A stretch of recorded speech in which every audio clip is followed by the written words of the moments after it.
As far as I'm concerned, the state, the NRC, the Congress, nobody is doing their job to monitor this place and demand true inspections and replacement of radioactive pipes that are leaking, cables that are submerged in water underground, and incompetence at every level. I dare say we agree with Hattie.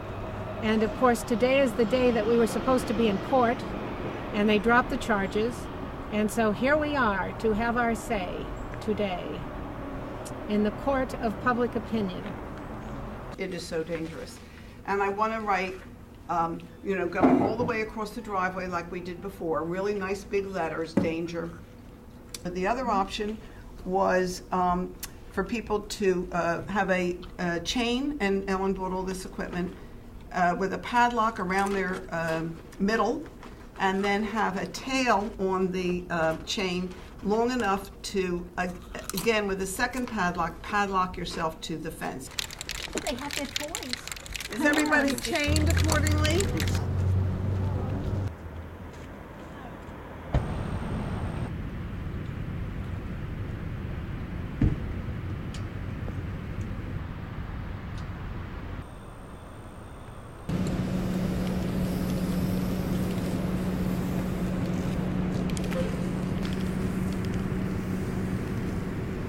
Well, we just kept going. We know our mission.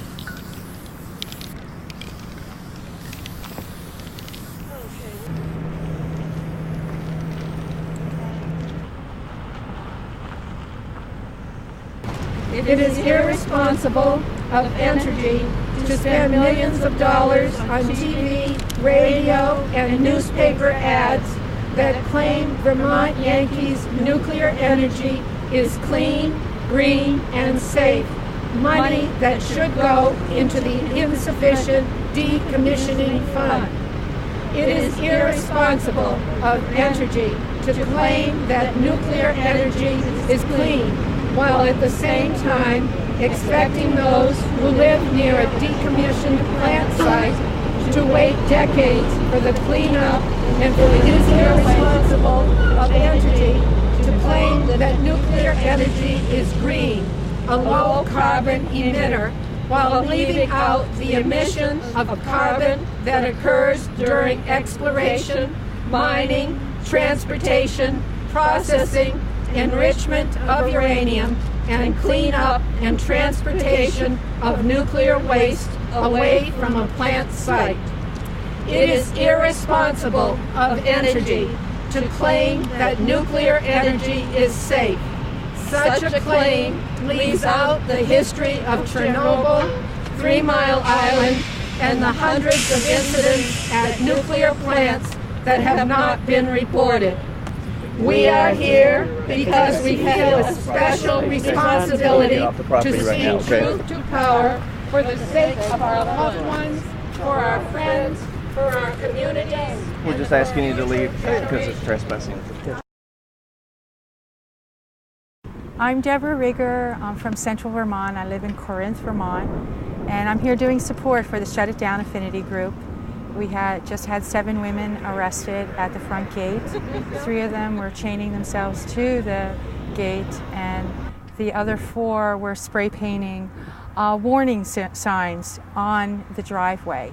They were charged with trespass and mischievous conduct here for spray painting on the driveway.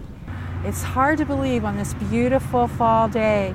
I think it's the last day of summer, the equinox, and I look out over these green fields and the farmland, and it really concerns me that not enough people are aware of the dangers here. The ongoing operation of this nuclear power plant is emitting radioactive nuclides in the air and in the water, and we're all aware of the tritium that's been leaking into the ground and heading towards the river. They want to tell us that it's all okay, and it's not okay. And we're here to tell the people, anyone who will listen, that it is not okay. And we're committed to bringing this message to the people. No, they always take a long time. You know, they didn't arrest us for what it was. It had to be about half an hour or Yeah. longer. Well, they had to wait for the state police to come, and then they had to take the bolt. They don't arrest us until all the cop cars are there and they can put us in cop cars. So we just kept going. We spray painted the whole way down the driveway, and in between the first gate and the second gate, we wrote down cancer, shut it down now, tritium, cesium, strontium. So you were really Danger. warning everybody about what could happen. I mean, we just kept doing it what's for happening a to the long workers? time. Yes.